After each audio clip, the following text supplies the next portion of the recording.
All right, everyone, welcome to the Young Black Suburban. We're here in Palmyra, PA, at 5 Stones Fightclub. This is the Fall Brawl event. I'm sitting here next to Blyweiss. Alan, I just want to let you know that we are streaming live. I have our stream going to New Mexico, Canada, and Baltimore. Yes. So, everyone's in attendance because we're here to see all these former world champions. This is the private dinner before the big amateur boxing event tomorrow. Alan, you want to talk to us a little bit more about why we are here? We are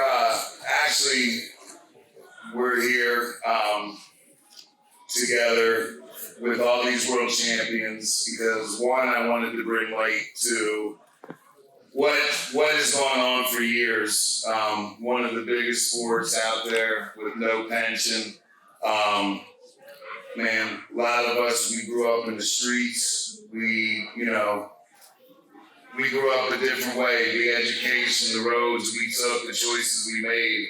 So I really want to start making light of, if you didn't understand that list of people I read, man, you don't know boxing. These guys are legends. These guys gave their lives to this sport and now have been taken advantage of so much with being, taking their money, losing all their money. So we're doing this not only for the world champions and these guys that, have been part of their lives, their careers, but we're doing this for the kids. This is an all amateur event. It's going to be about 16 to 18 amateur fights, and we're doing it for the kids and for the young men out here. We had 5 to 6 guys. I think we're down to 4 of our guys that are actually going to be on the card. But again, we could have had a lot more of our guys, but I wanted to give time for the other gyms and the other kids. Nice. And you introduced a lot of other fighters here today, but you didn't introduce yourself. Alan is a high-quality boxer who sparred many of the people that are in this room, sparred a lot of people around the world. Do you want to talk a little bit about your career? We're streaming live. A lot of people don't know a lot about Alan Blyweiss and why he's at 5 Stone Fighting Club. I'm at 5 Stones Fight Club because the Lord. That's all I can say. If anybody's heard my testimony, has been nothing but abuse, anger, making wrong decisions in my life, and finally getting a chance to do what my passion is and train the guys. I made wrong decisions. I signed in 1988 to Top Rank Boxing and started making wrong decisions real quick. I went 0-2 to no-name guys I should have beat with one eye closed, but the choices I made with the money I got were not the right choices, and I stopped taking training seriously. So my contract got frozen 6 years. Not having an education, making it out of the 9th grade, I ended up having to make a living as a fighter. So, funny stories. My father-in-law, when I first met him, I told him my grandfather was Jake LaMotta, and I sparred Holyfield. Well, back then I had no identity. I was a young man, grew up in the city and had no identity whatsoever. And being adopted and what I went through, I tried to make up family. I didn't have a family, so I tried to create stories and stuff. Well, with that said, I eventually kept making money. My wife, met my wife 31 years ago, was in camp, made some bad decisions, had 2 beautiful kids, and then I lost my wife and kids for making wrong choices when I was with Kevin Rooney. He called my wife telling him I was having an affair. Well, my wife did a great decision. She kicked me to the curb like she should have. We were separated and divorced for 9, 10 years, 11 years, I don't remember how many. But 15 years ago, my son and daughters decided to reach out and see where I was. Spoke to my father, and after speaking to my father, I called my kids, and about 9 days later, 15 years ago, I came in to visit them, and I never left. I remarried my wife because that was the true love of my life. I just made wrong choices, and I got my kids back in my life, and I also had an opportunity to raise one of my daughters is not my biological daughter, but she's my favorite one of them all. And my baby girl, it was such a blessing, and I realize now why she was put in my life, and I have just such a special relationship now again with my kids after I changed my lifestyle and gave myself to the Lord. Nice. Now, you talked about, being a sparring partner with a lot of other fighters and, boxing for a lot of years. You didn't talk about some of the toll that takes on the body. We've talked before about pugilistic dementia and how that affects fighters and how we don't have health care and benefits after fighting. Could you explain, it's all right. Could you explain to the people in the audience, the people around the world, what pugilistic dementia is, and more about how it affects fighters more than any other people? You might as well answer it. Just answer it. I want to break from this phone.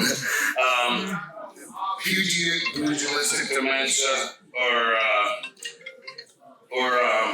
pugilistic dementia or CTE is basically concussions, having way too many concussions. A lot of fighters, man, to say we had a concussion, it used to be the word punch drunk. We don't want to use those words anymore, man. We don't realize, just because you didn't get knocked out, it doesn't mean you didn't have a concussion.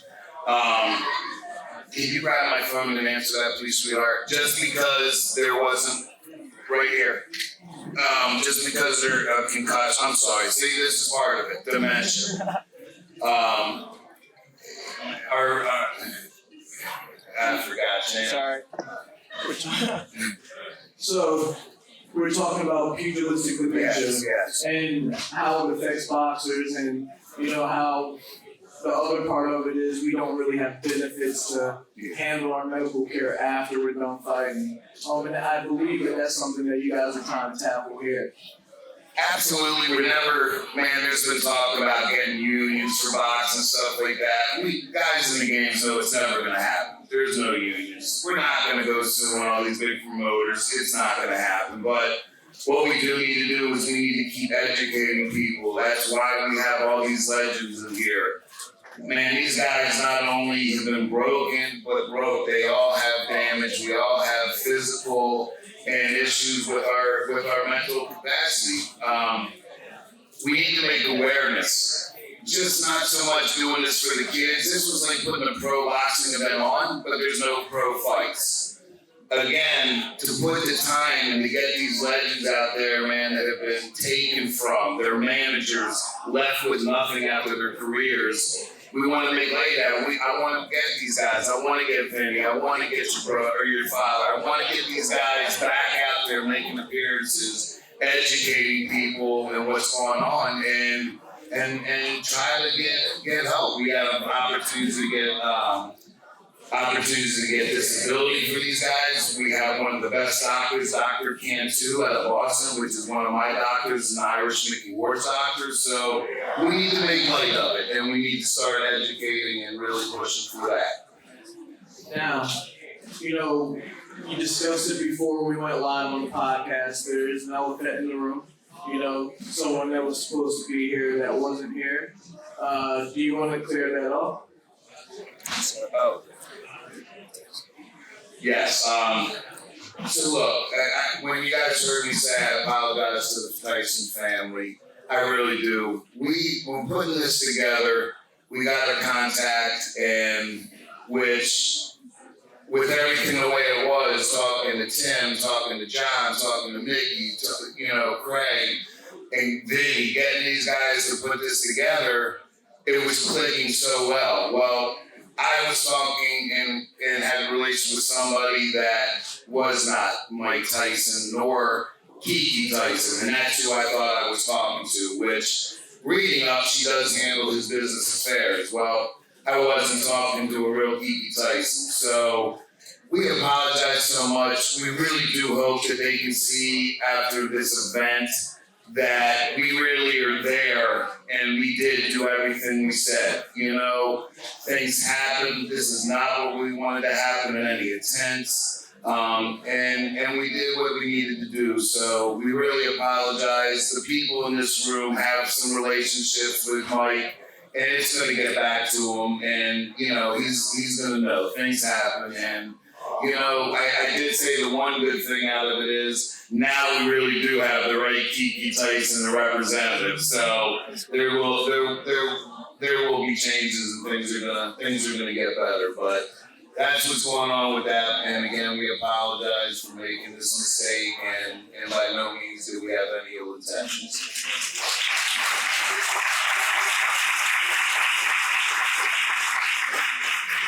So I want to say personally, thank you for putting on this event.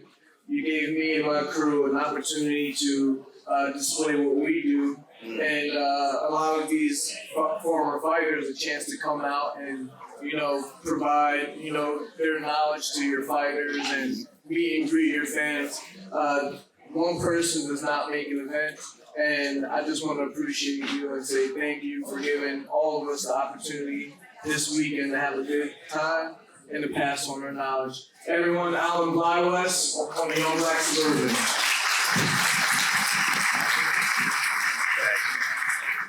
All right, our next guest on the Young Black Suburban is someone who really doesn't need any introduction. He's been an entertaining fighter. He's also been around the circuit, making appearances since he's been retired. Vinny Paz. How you doing, Vinny? Thank you. Hey, thank you. I'm so glad to be here. You know, I go to a lot of places and I'm in a lot of spots. I go do appearances everywhere. You guys are the coolest. I just want to thank you from the bottom of my heart. I thank each and every one of you for putting me where you think I am. It's really cool, thank you. And I'm happy to sign it for you, to talk to you. You know, not just a little autograph. It goes a little deeper than that. You guys are beautiful people, and I love it. And I mean that. Like, I don't say that anywhere I go. This has been the coolest trip that I've been on so far. So, thank you very much. So, for many of you, you do know, but maybe some of the younger people in the room, they don't realize that this man was in a head-on collision during his career. He said he'd never fight again. And then the man came back, and he said he would never walk again, let alone fight again. And he came back and won 3 world titles after a head-on collision. These are the kind of warriors you guys are meeting tonight, the kind of people that you're sitting next to. Vinny, do you remember the day that you got in that car crash? Oh my God, yes. I can remember it. Like, it goes through my mind constantly. I got in a terrible car accident. It was the worst moment of my life. But thank God I pulled through, I stayed strong, and I made it happen. And that is a great, like, everybody's got problems. I still got problems every day. Everybody's got problems. You know, money doesn't alleviate problems most of the time. Unless you got like a multi-millionaire. How many people are multi-millionaires? Not many. But you gotta stay strong in life. And that's how it is, because there's always gonna be something happening. There's always gonna be something going down. There's always gonna be some rotten shit happening. And you gotta deal with it. You gotta stay strong in heart. And And that's my inspiration to you. And little by little, I'm going to talk to every one of you people. Little by little, I'm going to make my way and talk to each and every one of you. You're a great bunch of people, and I'm really glad that I'm here.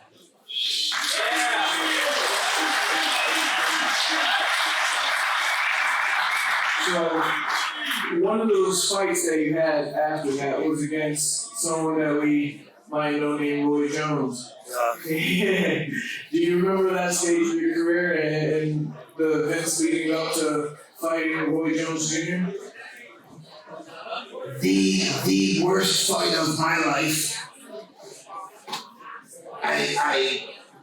I wasn't.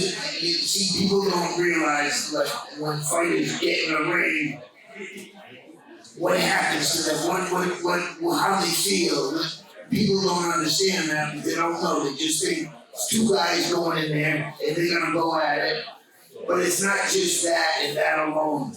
Like when I fought Roy Jones Jr., he was the greatest heavyweight. He was like the greatest fighter. He was Sugar Ray Robinson at that time. I know you know who Sugar Ray Robinson is. He was awesome, Jones. And on all days, that was like the worst day of my life. I felt terrible. I didn't feel good. They told me that I was gonna fight at 9:30. I fought him at 12:30 at night. Like it was just so bad. And I'm in the ring with him, and I get up from round one. He hits me with like 3 jabs, bang, bang, bang, bang, like Spitfire. And I'm going, okay, Vinny Paz, you're gonna get your ass kicked tonight, but you're gonna stay in here for 12 freaking rounds. And I tried my hardest against him. And as I was going down in the 6th round, as I was going down, I was yelling at the referee, "Don't stop this fight." That's balls craziness and a big heart. But he was just the best. And then he went on the next fight, he won the heavyweight championship of the world. I told him, I said, "Roy, I'm 5'7" on a good hair day. You kicked my ass." Roy's a great guy. You know, I was with him a couple of months ago in Atlantic City. Great guy. But yeah, that's the way that fight went down. And luckily enough, it could have been much worse. You still managed to enter many Hall of Fames. I believe that weren't you also an amateur champion as well? And are you from Connecticut? From Rhode Island. From Rhode Island, I'm sorry. How was the journey from the beginning of your career until now? And I know that's a loaded question, but how do you feel about the journey part of your career? Ups and downs. Like every one of you in here right now. You've had good days, you've had bad days. You're up, you're down. You gotta stay strong in between. And that's the only way, that's the only reason why you come back. You know, a lot of you right now are down and out. A lot of you in here now are in great positions. You feel good. Everything changes. You gotta stay strong and keep kicking ass. And that's the bottom line. And I hope every one of you do stay strong. Because I like this crowd. This is my crowd. And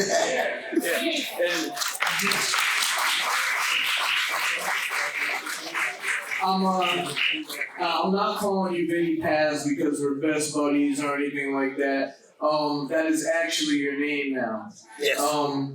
Do you want to explain why you dropped the Pansiana? I can't even pronounce it. That's why I dropped it. That's why you dropped it. That's why I dropped it. That's exactly why I dropped it. I was in Baltimore, Ohio, and I hooked up with Larry Holmes years back. And Larry says, Vinny Paz. I said, "What did you say, Larry?" Vinny Paz. Larry, my name is Vinny Paz. Vinny Paz banana. And I was like, I'm changing my fucking name. I'm changing this. Listen, I'm going as soon as I go home. I'm going. And I did it in 1999 to 2000. I did it the night before it changed to 2000. That's it. I'm going to Vinny Paz, and that's it. And Larry Holmes still says, Vinny Paz banana. All right, so we're almost at the end of our time with you.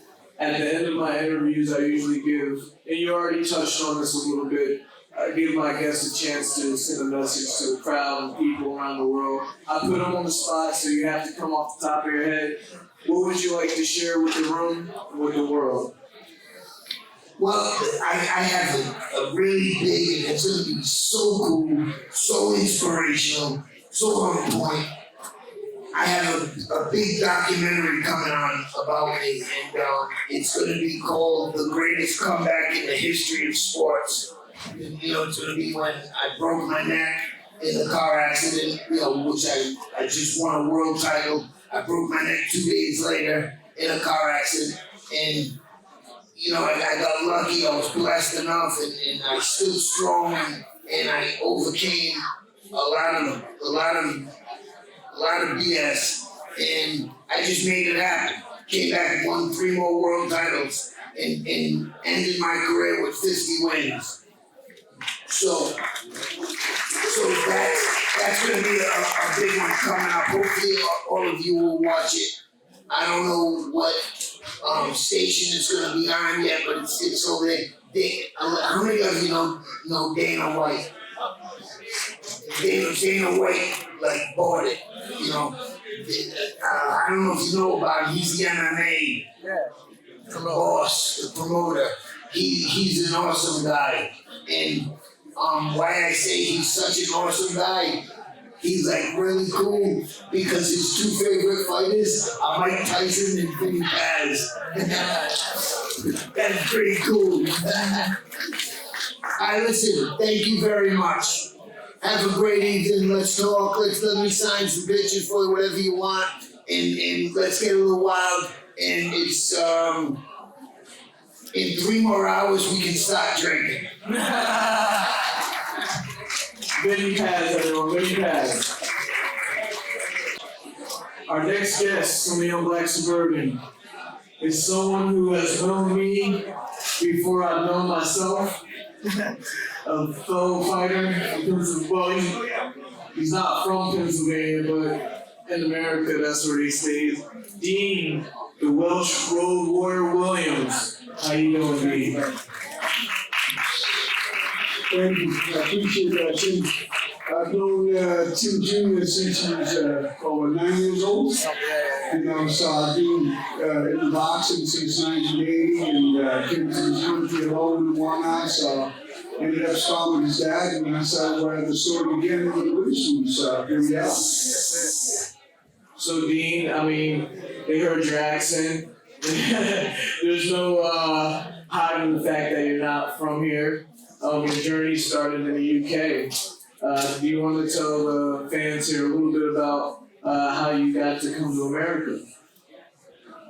Well, yeah, you know, one thing I started boxing when I was 8 years old, and in a small mining town called Merthyr Tydfil in Wales. There's not really much there to do. The mines closed down, and the unemployment sunk in. So, you know, it was a real boxing fighting town, and I went into the gym because I was a bully kid, and boxing took me all over the world, places I dream about, you know, all my idols, watching your dad knocking out Frank Bruno on TV growing up, and the next thing you know, I'm in the ring with him, and giving him candy and posters.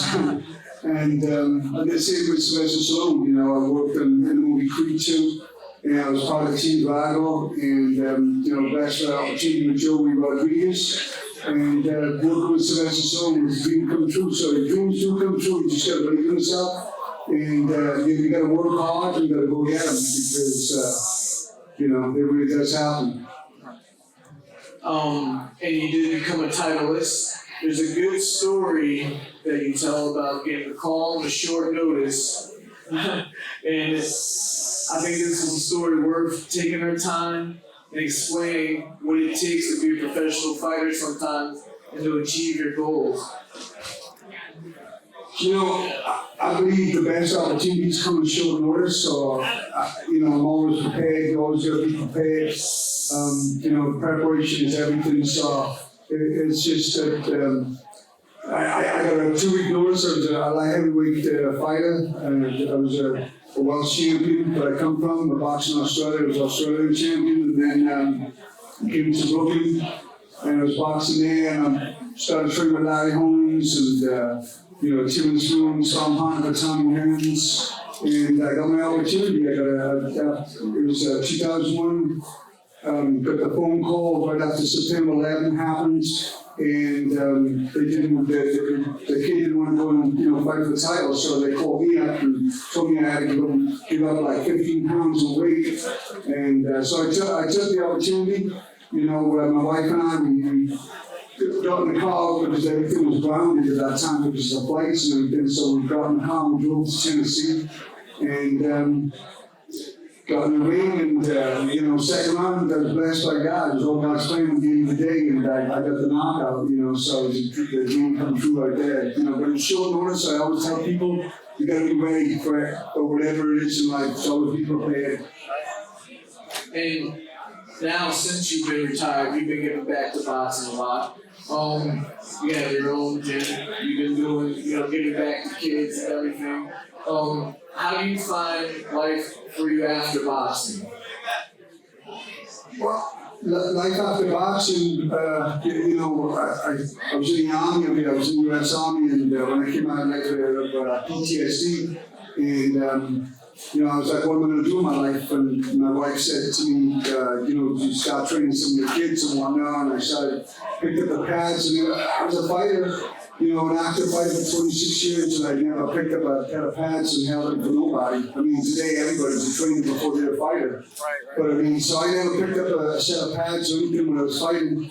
And I started training kids in the neighborhood and whatnot, and, you know, just kind of, and then I ended up in the heavyweight factory, John David Jackson, and you know, working with top level fighters. Brad Solomon was down there at Cedric Boswell, the Tyrell brothers. There were so many great fighters. You know, when Nixon kind of my training you know, excelled, and I started working with UFC fighters and all that kind of stuff too. So just really blessed, and you know, but the best part after fighting was doing the movie, the Empire of the Rocky trilogy. You know, so that was pretty cool. Right. And, you know, that's something that we had in common. We both were in the Creed movie. You had a bigger part than me. But it's a good experience, you know, meeting Sylvester Stallone and meeting the crew. Let's elaborate some more about that. People don't really understand that when you're on a Hollywood movie set, how awesome it is, how the food is great, and the pay is great. Let's talk about your time on set.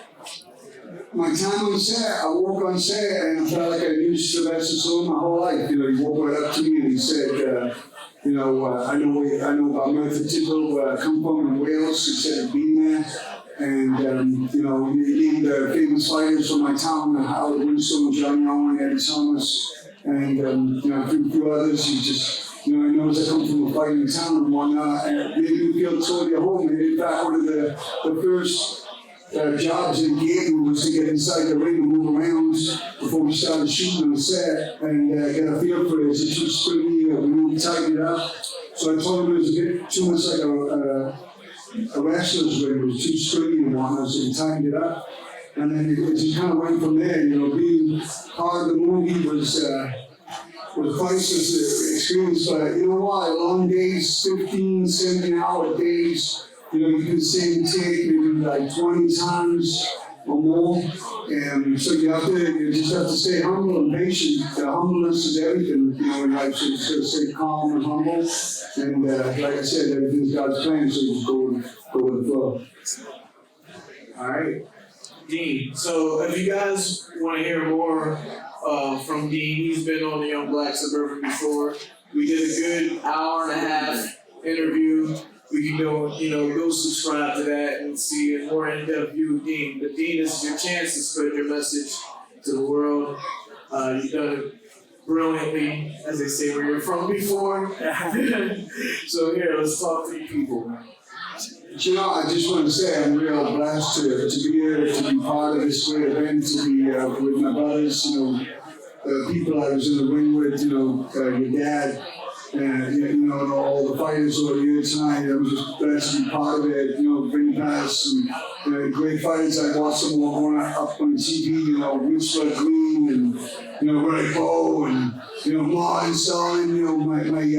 Listen, if I'm missing anybody out, like Aaron Barkley, all the fighters over there, just legends, living legends. They really are, and they're not just fighters. They're great people. They're human beings. And when you get to meet these guys, like myself, like Aaron and Marlon Starling and Corey Sanders, like pure class. A guy that's done boxing for so many years and giving me props, and that's what boxing's all about. Somebody, you give love together.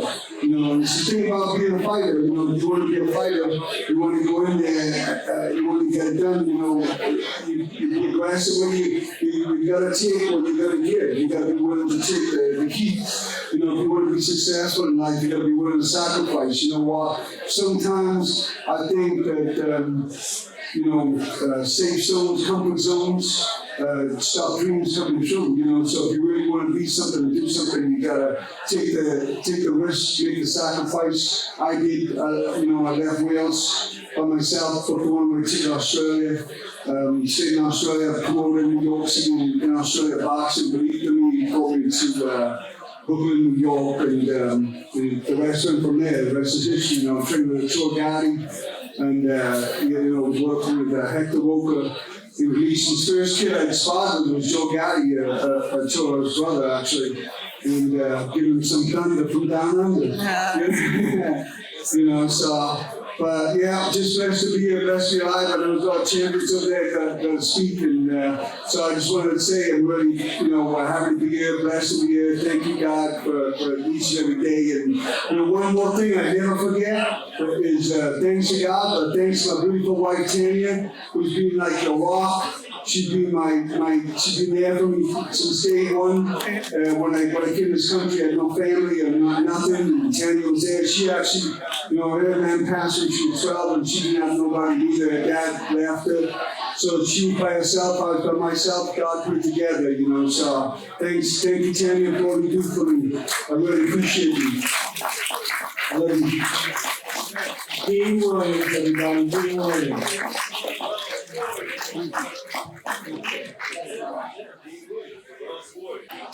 All right. Our next guest from the Young Black Suburban is one of the funniest guys here. Let's get a little bit closer. There you go. Marlon Starling. How you doing, Marlon? All right, how you doing? I'm doing good. So we were, hanging out last night and everything, and we started talking about you going over to the UK and putting a whipping on Lloyd Hunnigan. Do you remember your time when you were fighting and you were traveling over to the UK to represent America, essentially? Well, at that particular time, Don Curry was the welterweight champion of the world at that time, and I went over to London to look at a Lloyd Hunnigan fight, and I think he fought guy from Baltimore, Maryland, somewhere. Maurice Brown. And I looked at him and I said, that welterweight championship is coming to Hammaker. Yeah. Now, do you remember the fans and the fanfare? I know fighting over in the UK as an American could be kind of give you a little bit of anxiety to really big boxing fans. Do you remember the night and how the feeling was in the arena? Well, you know, when they put all the pieces together and the fight was finally concealed, the fight was in, I believe it was in Las Vegas. Okay, before here. Yeah, so we ended up bringing that fight to Las Vegas. Okay. And it was held at the Mirage. Either Mirage or Caesars. But it was a great night for me. Yeah, we had too many championship fights, that's why. When you have a lot of championship fights like that, you know, it's hard to know where you're at. But we got Donald Curry, we fought him twice. Yeah, and he's a good fighter. Do you want to talk about your dual fights with Donald Curry? Well, you know, I can say, speaking to the people of the world today, in my lifetime as a welterweight boxer, one of the best boxers in my time, in my chance to fight in the ring was Donald Curry. Donald Curry was a fighter like myself.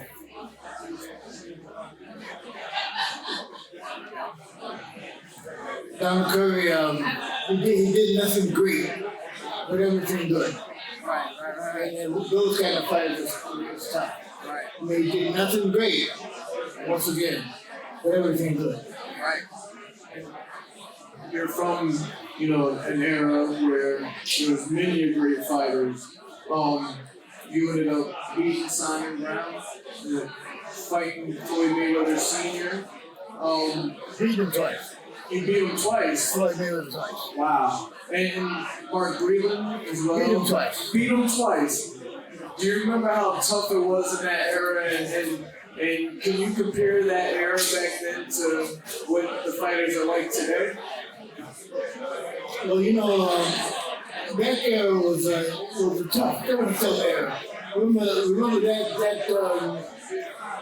80, 90 era. I have to say that 80 era was almost old school. And if you became a champion in the 1980s, I mean, you was a pretty good fighter. I mean, you know, when you talk about, you know, really good champions, you know, me myself, I can look at Alexis Bell being a good fighter. Sugar Ray Robinson, you know, Ray Leonard, and so on and so forth. But once again, in the sport of boxing, you have to have a little bit of, you have to be good at a little bit of everything. Good. So this is your chance to tell everybody in the room, tell the world a message from you. First of all, wait, before we get there, how'd you get so funny, man? How'd you get so funny?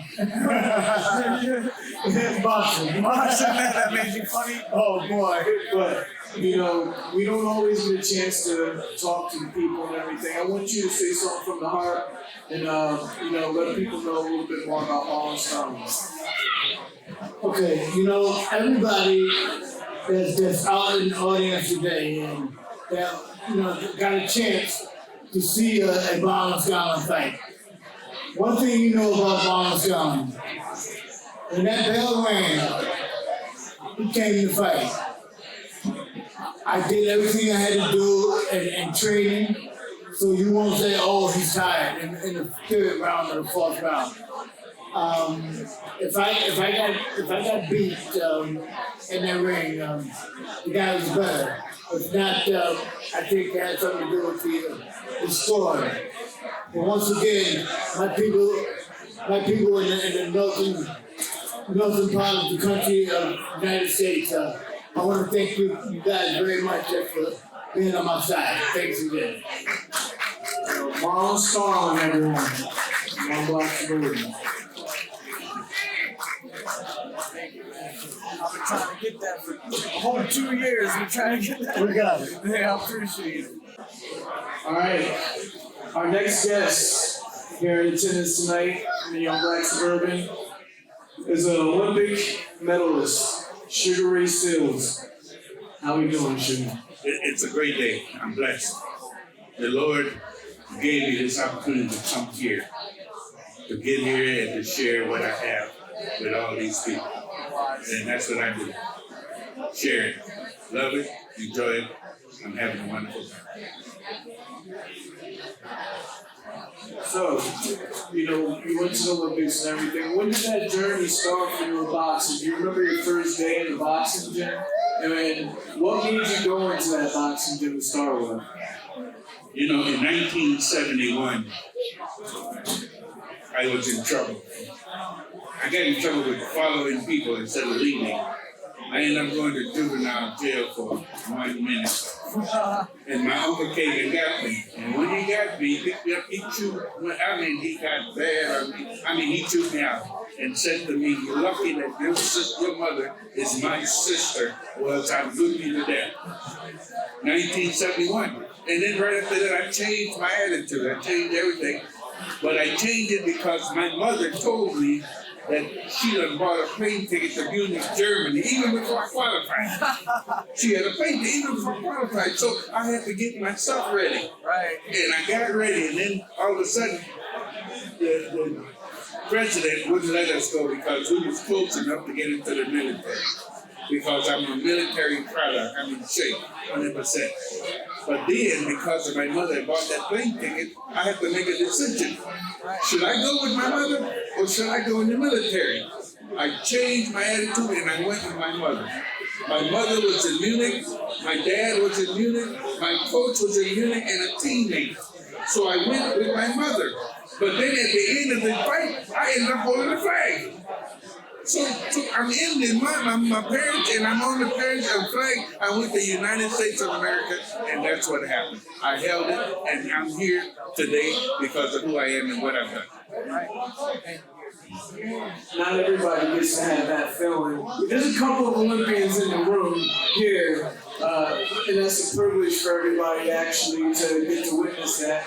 What is the feeling like after they raise your hand, they put you on the podium, and you are an Olympic gold medalist? We got it right here.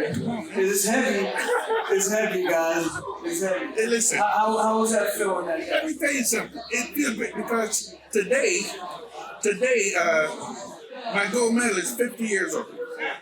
I've been carrying this in my pocket 49 years, but just think of how many people done seen it, felt it, took a picture with it, and the whole works. And that's what I do. I'm a giver. Muhammad Ali, before he died, he said to me, because we're best friends, he said to me in an autograph, to the champ, service to others is a rent we pay for our room in heaven. The Lord said if we don't give, we don't get. So that's what we have to do, keep giving. And that's what I do. I'm a giver. I love that. I boxed 19 years, 430 fights, 19 losses. Come on. I'm going to talk to the fighters that are out here today for tomorrow. Stay in shape. Stay in shape. 2 words.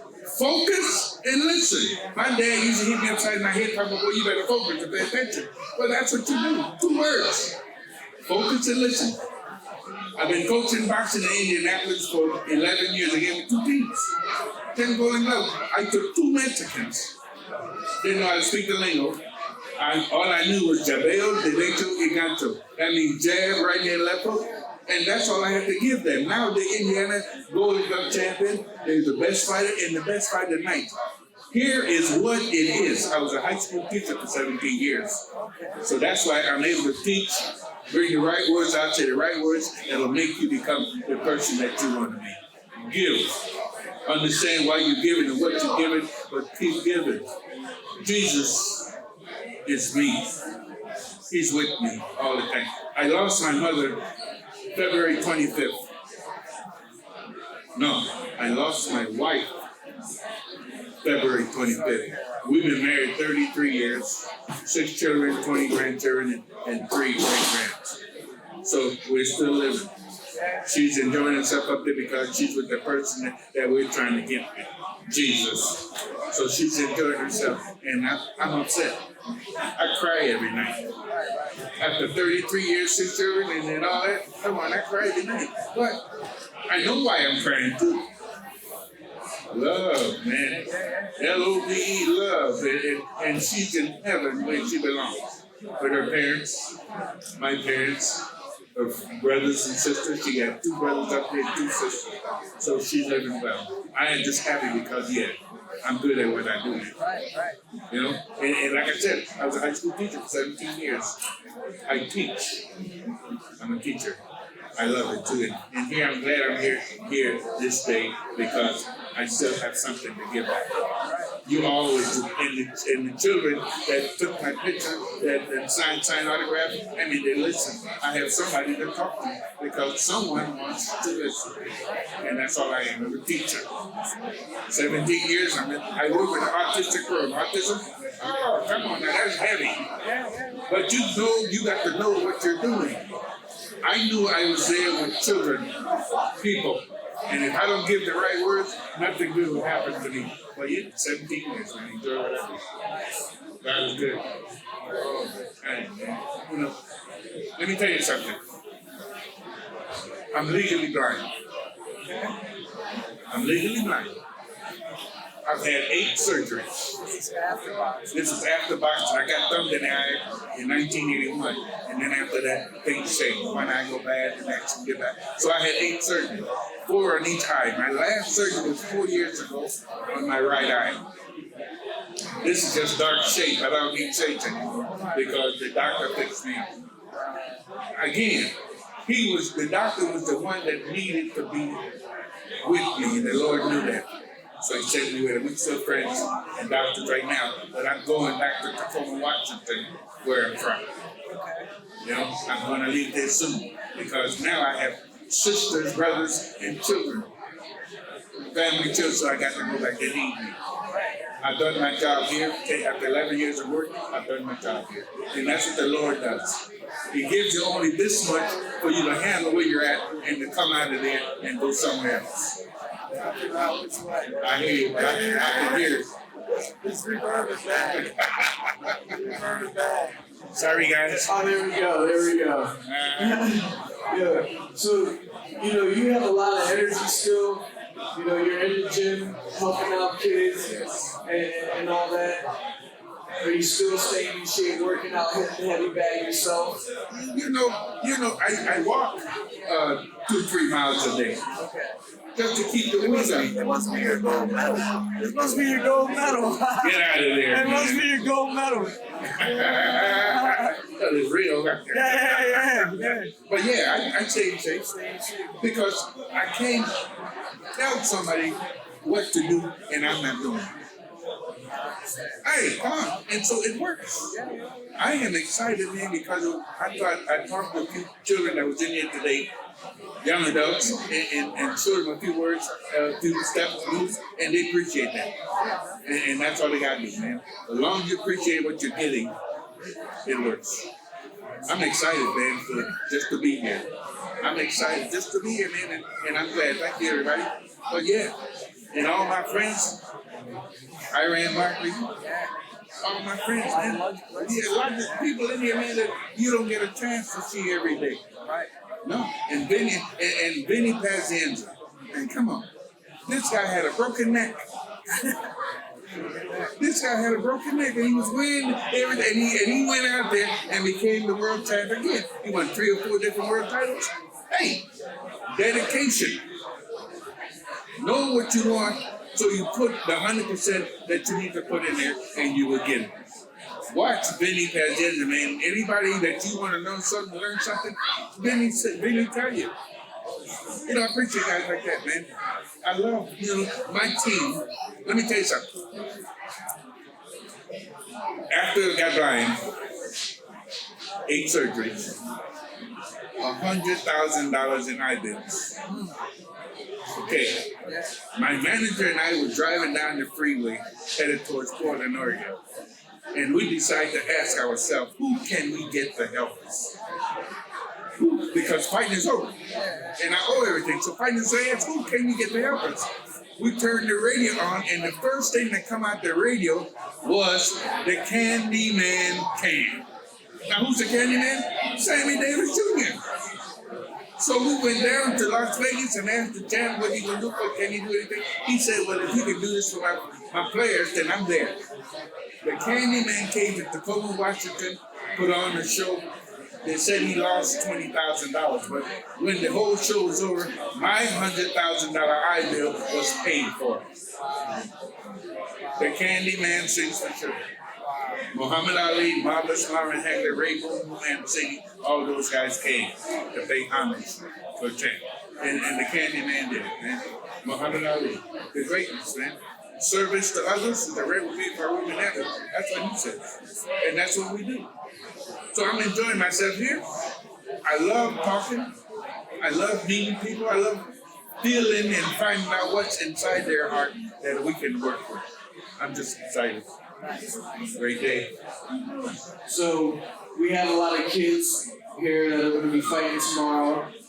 Obviously, they're amateur boxers. The pinnacle of amateur boxing is the Olympics. Do you have any advice for these kids who aspire to get to the Olympics, or these kids that aspire to be very great amateur fighters? You have to be truthful. You can't tell a story to your coach because you're telling the same story to you. And that means you're not going to be anybody. So you got to be truthful. Get in it if you feel like you want to be in it, or get out of it because it's not for everybody. They tell you that. Boxing is for everybody, but everybody is for boxing. So they'll tell you that. So pay attention. Find the right coach and listen. 2 words. Focus and listen. All right, thank you. That's Sugar Ray Seals, Olympic gold medalist. All right, our next guest on Young Black Suburban. We have someone that many of you guys might know from the movie The Fighter. A lot of you guys have seen his amazing trilogy with Toro Gotti, many other fights of his. From New England, Boston, Lowell.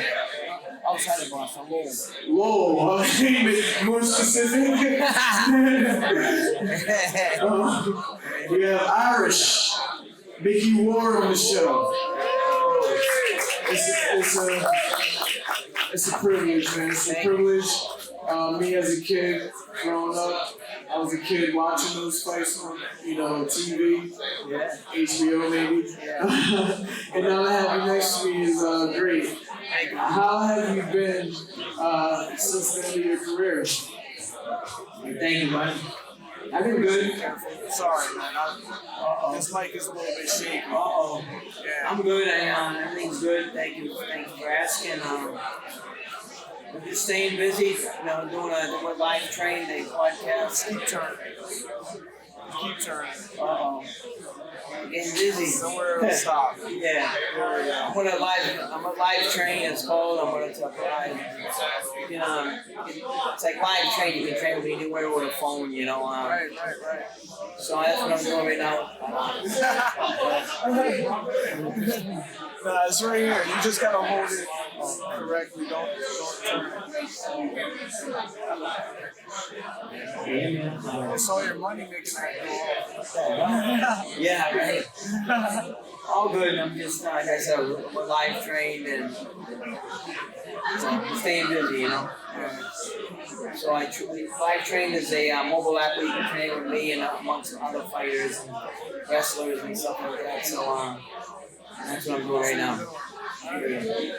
So, you gotta maybe sit a little bit closer. Maybe that'll help us. We got the speaker right behind us. That's why it's reverbing. So we had a good conversation this morning, and it's still on my mind. A lot of people don't know that you kept a regular job the whole time throughout your career while you were fighting. You were fighting on TV, winning championships, and you kept your day job. Why, first of all, why did you keep your day job? Well, I obviously when I had the big fights, I really wasn't, working like I did when I wasn't. But I figured, if I don't work when I'm not fighting, I'll just go through the money for my money. I didn't want to do that, so that's why I went back to work. Plus, I like to stay busy. you know, people say, "You still doing that asphalt, like laying asphalt, laying curb and all that stuff?" I loved it, you know what I mean? That's just, I don't mind, I don't care about it. I like the work, and so I did it. And stay busy. You just recently stopped, right? Yeah, I stopped a year ago. Yeah. Hopefully I don't have to go back. So, you know, a lot of people feel like they know you through your movie The Fighter, you know, and all that. Has that movie propelled you into like some kind of like cult figure? I own a boxing gym myself, and I'm like, oh, maybe more gonna be there. They know you more as the fighter in that story than they do as a professional fighter. Do you get that a lot? Yeah, well, especially like the newer generation kids when I watch the movie, like they don't know me from fighting 20 years ago. So you know, the younger crowd, they just see the movie or things like that. But now with the internet and all that, they can see like fighters that fought back in the 30s and stuff. So that's why you're right though. You know, the movie brought me boxing. I did well with my name, but the movie made it even better. So you're done fighting and everything like that. You're done asphalt. You seem like you're in really good shape though. Have you been staying in the gym and going back, or is it just a hard working asphalt? No, I like to run. I still train. I actually ran 2 Boston marathons since I retired. I think that was harder than any fight I ever fought in my life. Running 26 miles. But no, I just try to stay in shape. You know, I suffer from a CT. Okay. You know, I got diagnosed in 2005. So I'm donating my brain when I pass, so they can study the effects of concussion. And I'm doing fine. I'm trying to stay healthy and do the right thing. So I'm good at it. Let's talk a little bit about your actual fights, because you put yourself through some really, really tough pain that not the normal person could handle. What gave you the strength, the power to keep going in some of these fights where most people will quit and you come out victorious? What was inside of you to give you that push? Well, the thing is I would really go in there and give it my all. Win, lose, or draw, once I walk out of that ring knowing I gave it all, that's all that matters to me. Obviously, I wanted to win it. I wanted to win with everything I had, you know what I mean? But as long as I left everything in there and trained my ass off, that's all really that mattered, you know? Me walking out of that ring knowing I gave every bit of energy that I had, you know, of trying to win the fight. As long as I knew that, then I was fine. If a better man beat me or it wasn't my night, I was fine. I can deal with that. But if I was cutting corners, I didn't train hard and I lost because of that, that would kill me. So that's why I always gave it my all when I fight. So I tell all the young kids, fatigue makes count of all men. Sure. So, you know, a lot of superstars weren't always superstars, you know? They have to start somewhere. When you started, who were some of the fighters that you looked up to, you wanted to emulate, some of the people that made you fall in love with the sport? Obviously, it's like the women fighters. Obviously, Muhammad Ali was the #1. You know, then I had my brother Micky that fought for one time. And we had like the women fighters. We had Vinny Paz. Vinny Paz watching him fight. It was a joy for me because he gave everything he had. He died in that ring. He wouldn't quit. And that inspired me. You know, seeing Vinny, seeing Micky, Marlon Starling, seeing all these Marvin Hagler, guys like Robbie Sims, guys like that. When I was younger, seeing all these guys, you know what I mean? It just gave me that motivation to just keep pushing and pushing. And now that you're retired, all you're doing is running? Is that no? You know, what else is going on Micky Ward. And so to my wife, Besides no, I'm just doing the live train. I help my nephew at the gym a couple times a week. And just, I have my charity team, Micky Ward Charities. We've actually, 4 years ago, we went over $1 million given out to the local community. So that's what I'm trying to do is give back, help to the people that are not so fortunate, people that are down in the luck, whatever it may be. We try to help them and try to make them better people in society. nice. So you're doing very good work. It seems like a lot of the former champions in here are doing very good, positive things. This is your chance. Speak your mind. Tell the room, tell the world, your message from the heart, what you think, anything. It could be about world peace, it could be about training hard. This is your chance to spread a message. I would just say, treat each other with respect, help for one another, always be a good person. You ain't no better than anybody else. You just yourself, be the best you can possibly be, and make the world a better place. Thank you. Everybody, that's Irish Micky Ward on the Young Black Suburban. Okay, next guest from the Young Black Suburban. Another Olympic gold medalist, 84 Los Angeles Olympics. Also a professional fighter, Tyrell Biggs. How are you doing, Mr. Biggs? Doing real good, thank you. Cool. So, one of the big stars here and everything.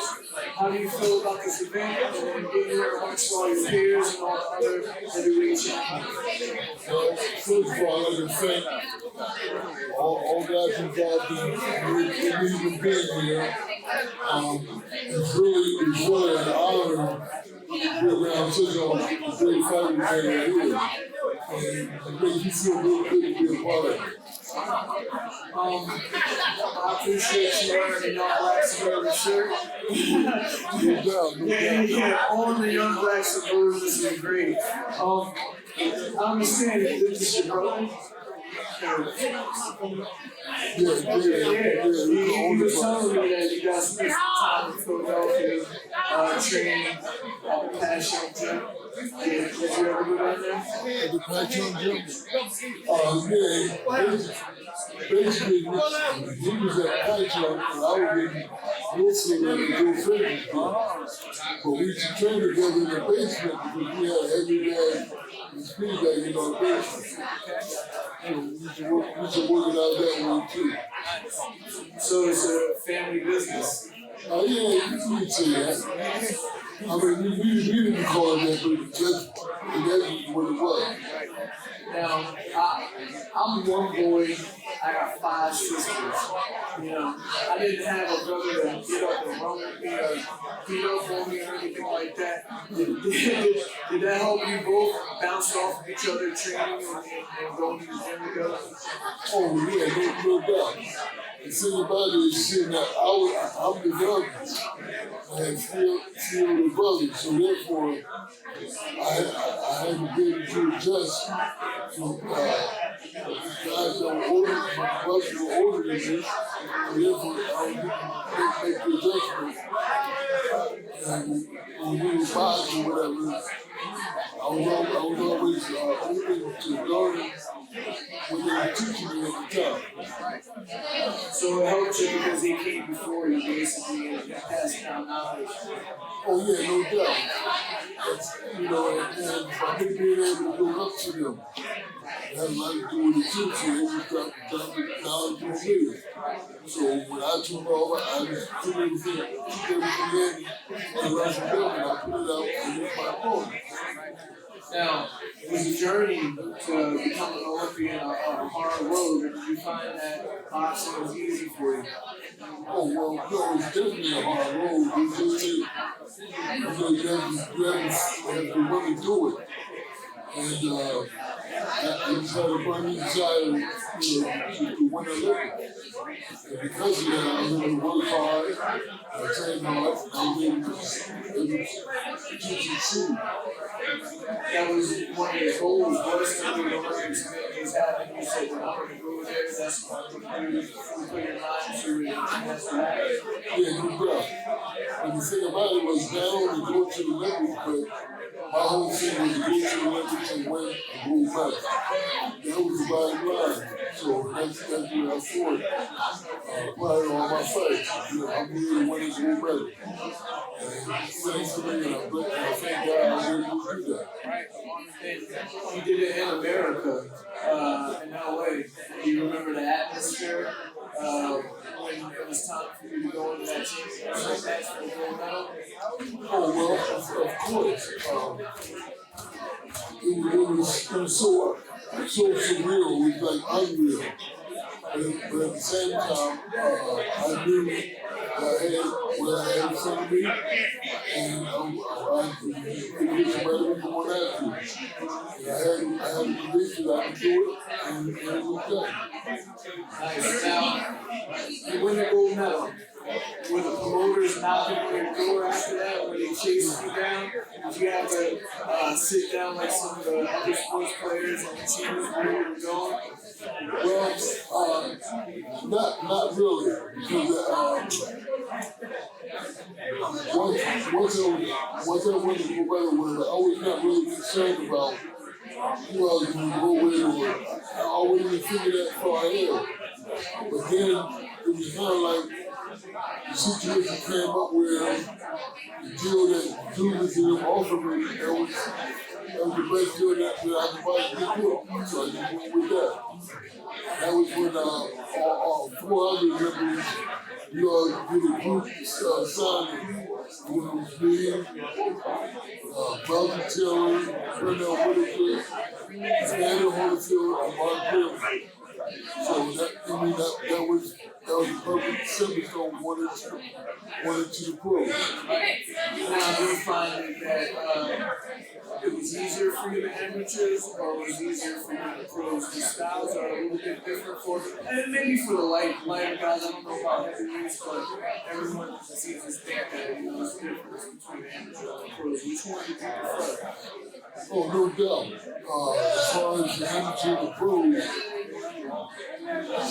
to me, the amateur fights were more competitive than actually the pro fights. Because a lot of times you fight in the amateur, you fight against countries like Cuba and Russia, those guys who normally turn pro. And those guys stay amateurs for years, which kind of basically makes them pros, although they fight amateurs. So it's tougher fighting those guys. It's just like you fight a pro fighter anyway.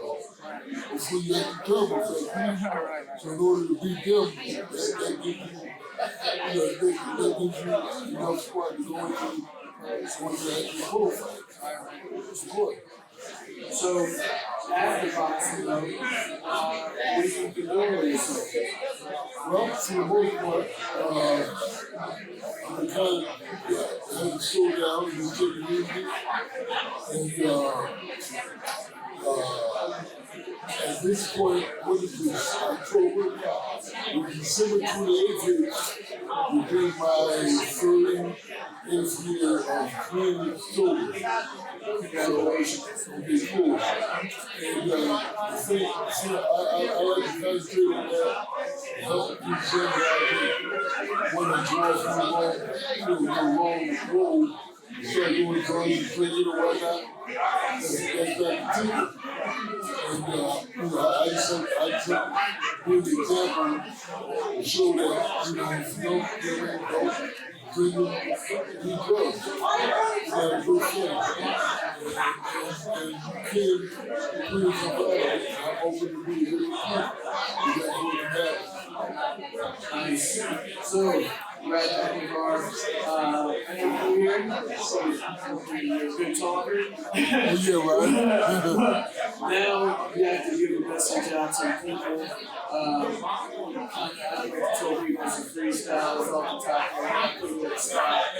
Any message that you think you bring out that you think that people might need? Well, to be honest with you, I wasn't thinking that, I know, that's why I did it. but of course, just to me, it's live and let live. When you did it. So I got to live and let live. Everybody, that's Tyrell Biggs and Young Black Suburban.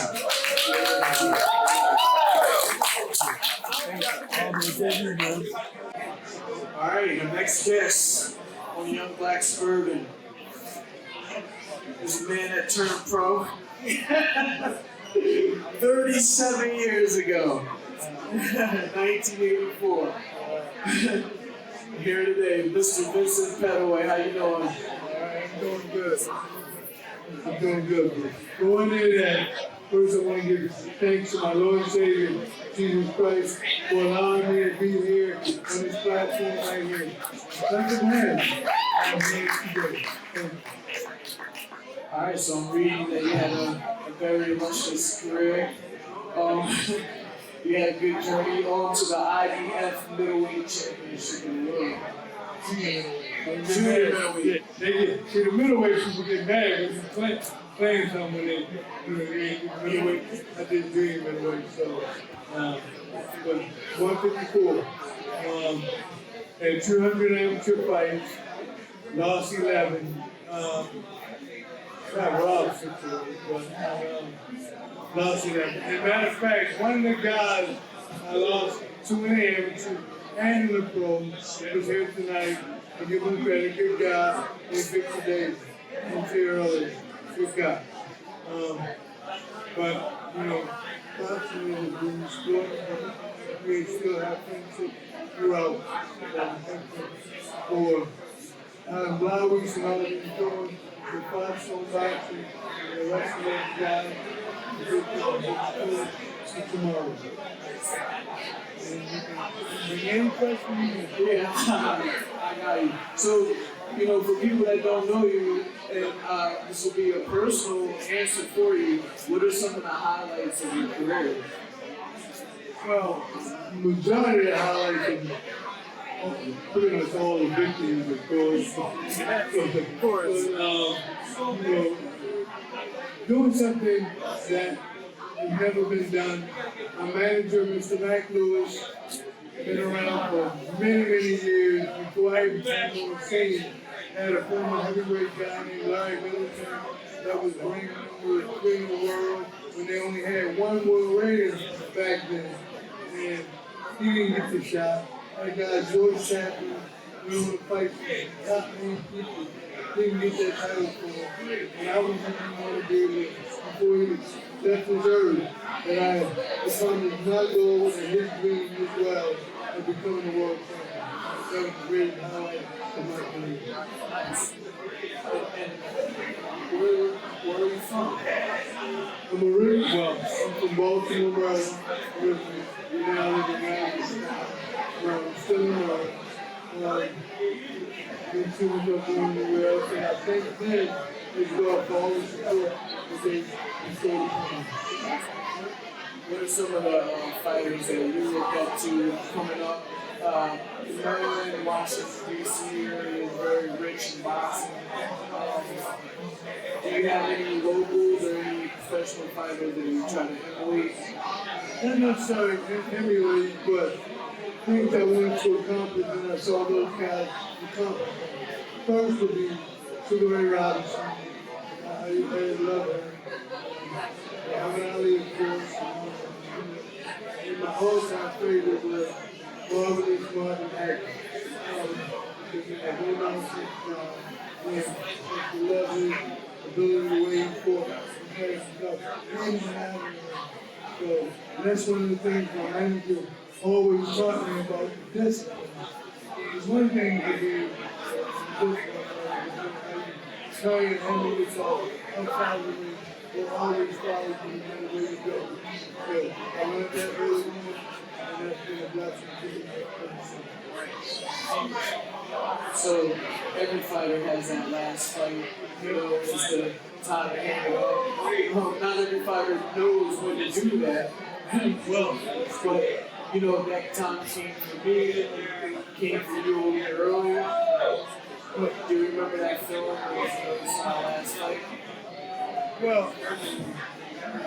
people don't want to admit it, but we sometimes go fight, we get delusional, we get that's those things for design. And I was, trust me, they didn't come from me.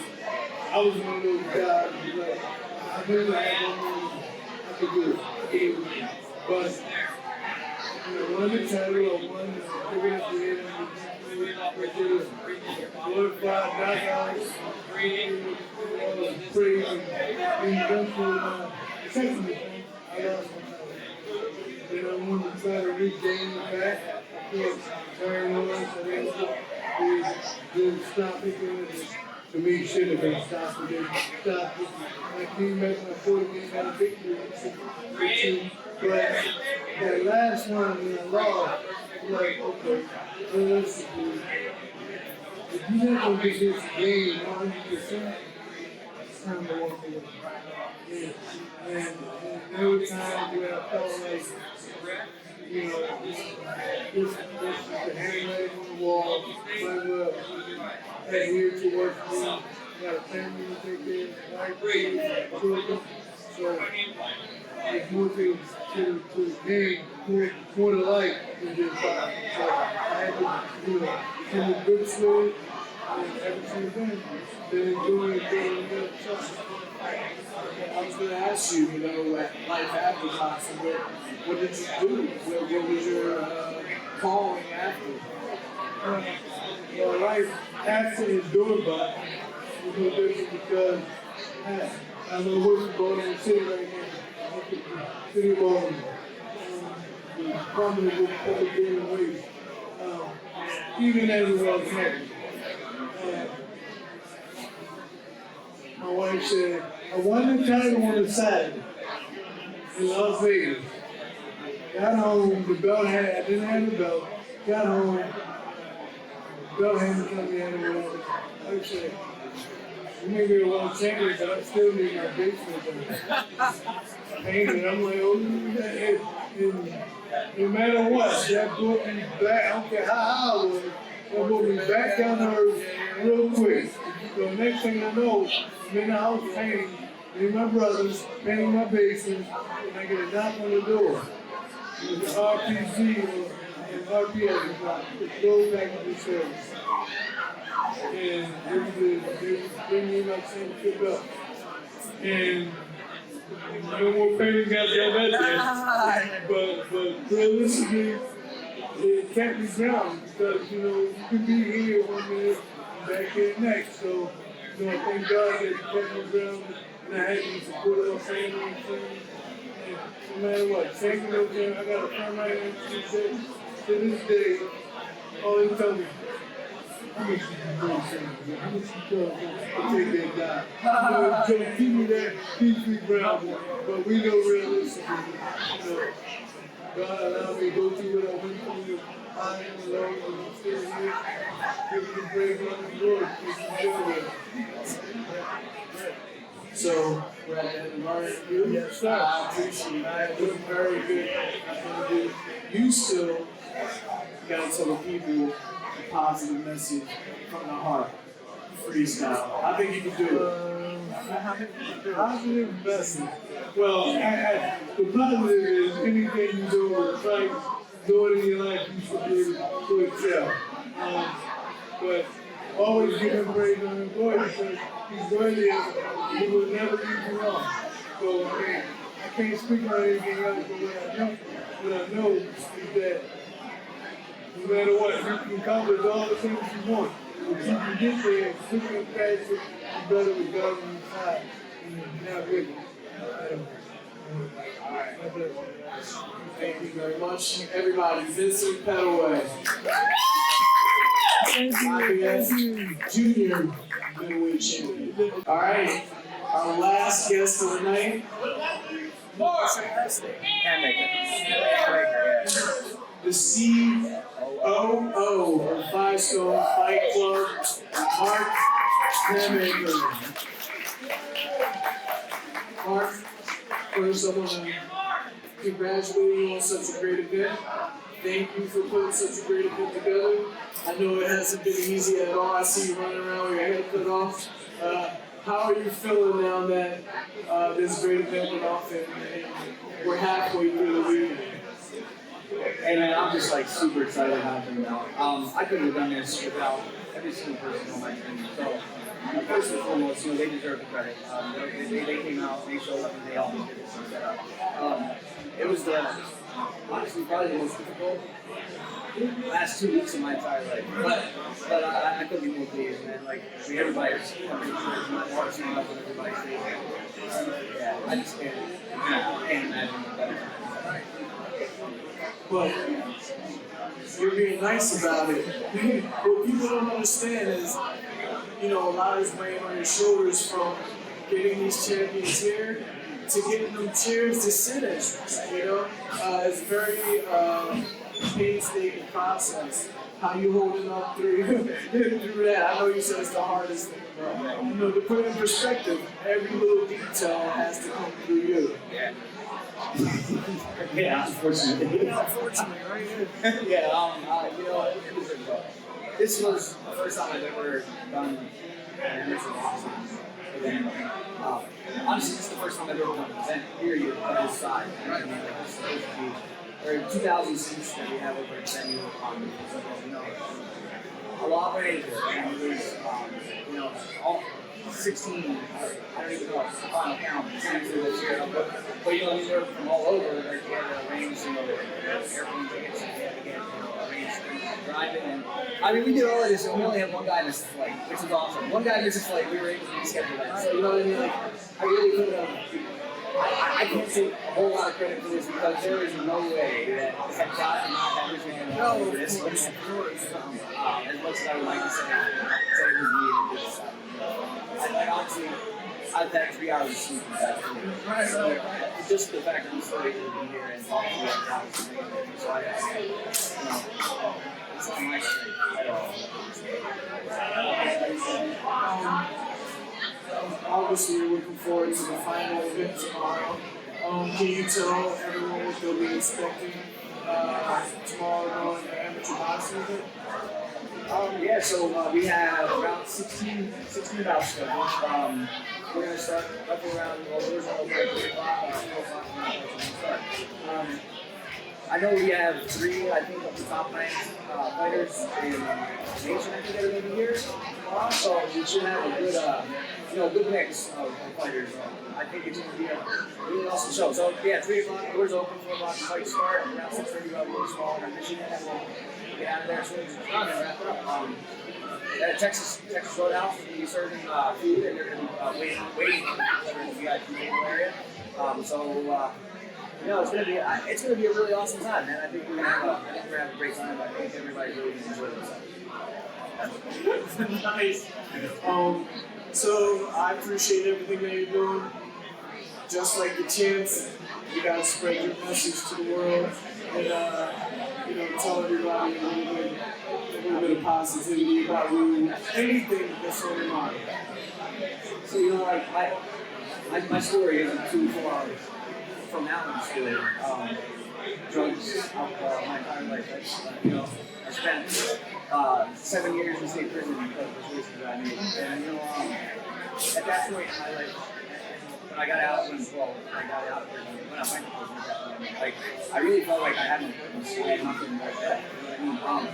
So to be able to sit back and know that this was 10 years ago, I had absolutely no purpose in my life, and I really didn't even see a point in continuing to live, you know what I mean? To be able to sit back and look at this now and see how happy I was for the person you ever have that feeling that it should just meant for something more, right? Something big, something new. Amateur official boxing events is not that something big. But I'll tell you what, man, I will not trade this in for anything. Like, I really think that this is, it's just incredible. And just to give you a little bit more credit, there's amateur boxing shows going on every week, but none of them is big, none of them is great. So you guys here at Fightclub are doing a great job. This event was 5-star. I will tell you from the heart, I appreciate it. I know you've been feeling it, the hard work, but when it's all said and done, you're going to get there well welcome. Congratulations, and you'll get to win the event. So, again, congratulations. Halfway there, Mark Hammaker, CEO, COO, 5-star. Thank you. All right, guys. That's the Young Black Suburban. If you like what you saw today, please like, share, and subscribe. YouTube, Apple Music, Spotify, wherever podcasts are available. Thank you.